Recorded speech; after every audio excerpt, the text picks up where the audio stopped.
Norðlenska nautakjötið. Uppskrift á góðu kvöldi.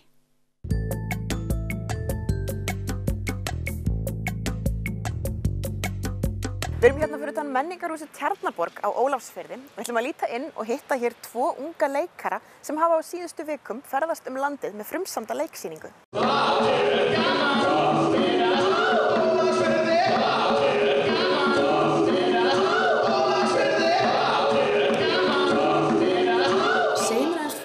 Þessu leikriti, þessu verki sem þið eru núna að fara landið með?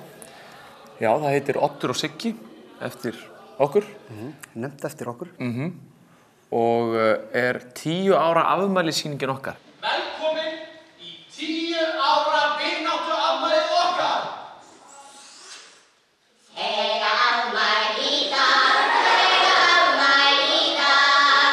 Við erum búin að vera vinir frá 2007 í 10 ár. Og við erum svona að halda upp á það. Já, við erum svona mætum á svæði til þess að halda upp afmælið með krökkunum sem við erum að bjóða á sýninguna og erum bara svona í grunninn að fagna vináttunni. Og svo svona fer umræðan svona aðeins út í það að við förum að ræða einelti. Svona fléttast og svona nokkra sögur frá okkur. Og í rauninni við lögðum upp með það að fjalla einelti í þessari sýningu og vorum svona að leitast leiða til að einhvern veginn koma orðum að því og til að halda athygli krakkana og með við erum að tala alvarleg málefni og þá datt okkur í huga að opna á spjallum vináttuna og bara að eiga vini og hvað það er síðan að leiða þessi yfir í hvað það er síðan að eiga ekki vini, ekki góðan vinað og sú barátta. Já. Þetta er frumsamið verk? Já, og þetta er mikið sannsögulegt. Og vinnum með okkar eigin sögur og svo vinnum við líka með sögur annara sem eru líka sannar og fléttum þeim svona inn á milli í okkar sögur þannig að svona, það liggur svolítið á milli hluta hvað er okkar og hvað ekki en allar sögur sannar sem áður. Þið eru nú búin að vera að ferðast töluvert landið með þessa sýningu. Já. Já, við erum að taka rundt allt land og Þjóðleikhúsið er sem sagt, þetta er verkefni sem er list fyrir alla, það heitir verkefnið og það er Þjóðleikhúsið er að bjóða krökkum á landsbyggðinni og í þetta skiptið 10-12 ára krökkum, bara frítt í leikhús. Þannig að við erum að rúnta landið og erum bara með allt leikritið sem við sjáum hérna í bakgrunni.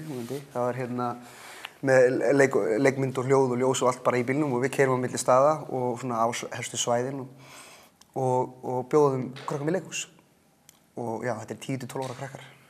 Nú þegar erum við búin að fara á Vestfirði og svona austurhluta Norðurlands og Austfirðina. Já, og erum að klára núna svona á Norðurlandi á næstu 2 vikum. Og svo tökum við pásu og byrjum aftur í mars og þá tökum við svona seinni hluta. Þá tökum við Suðurlandið og Reykjanesið og Snæfellsnesið og svona fleiri staði. Hvað haldið þið séu búin að sýna fyrir marga krakka? Það er góð spurning. Já, ég veit það ekki. Það er erfitt að segja. Við tökum svona, við erum að taka svona 1 til 2 sýningar á hverjum stað og á hverju sýningu er svona frá svona 60 upp í 100 manns. Já, stundum 200. Þannig að það er rosa misjafnt hvað Ég myndi kannski skjóta á svona 2-3.000. 2.000. Cirka. Ég myndi segja það. Já. Hvernig hafa viðbrögðin við þessu verið? Frábær. Já. Það hefur komið rosalega skemmtilega, svona ekki óvart, ég segi það nú ekki, en það er búið að vera ánægilegt hvað bæði krökkunum finnst gaman og svo hvað við hlusta vel þegar við förum inn í alvarlegu málefnin. Svo að ég held að þetta sé að virka þessi leið sem við ákveðum að fara. Algjörlega, því að okkur finnst svona ástæðan fyrir að við lögðum upp með þessari aðferð er að við höfum mikla trú á því að í gegnum hláturinn og gegnum gleðina þá er þetta að tengjast svo vel og við náum að tengjast börnunum, þau treysta okkur og við treystum þeim, við opnum okkur nokkuð vel upp á sviði og þannig að það myndast ákveðið traust og samþykki þegar við hlægjum saman og þannig getum við fara að ræða á einhverjum svona almennilegum og traustum grundvelli. Þannig að, og við finnum að við erum að uppskera það vel, það er mjög góð tilfinning. Já, boðskapurinn er alveg að ná í gegn. Ég held alveg pottþétt. Já, og ég meina þetta eru 10-12 ára krakkar og mér finnst þetta svo svona vandasamur aldur af því þau eru að stíga frá því að vera börn yfir í það að vera unglingar og þeir svona eru að fóta sig í svona, það eru breytingar í gangi svona á þessum aldri þannig að, og mér finnst þetta mjög góður svona aldurshópur til þess að hamra á þessu málefni og já, því þau eru kannski geta verið viðkvæm á þessum aldri og svona og fólk er að láta finna fyrir sér og finna sitt svona einkenni, svona sinn stað þannig að og þá getur ýmislegt gengið á. Hvað hefur það gefið ykkur að vinna að þessu verkefni?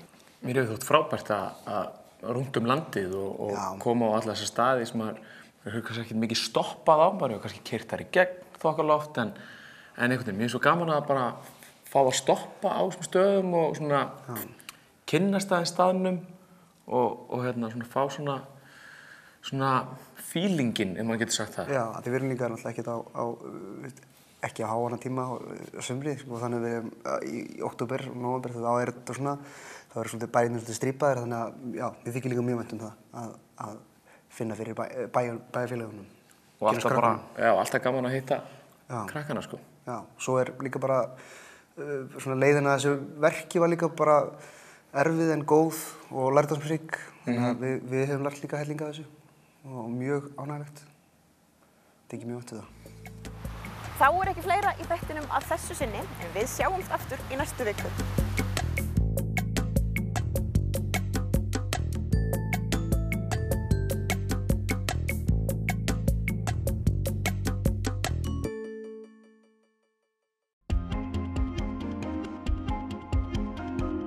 Norðlenska nautakjötið. Uppskrift á góðu kvöldi.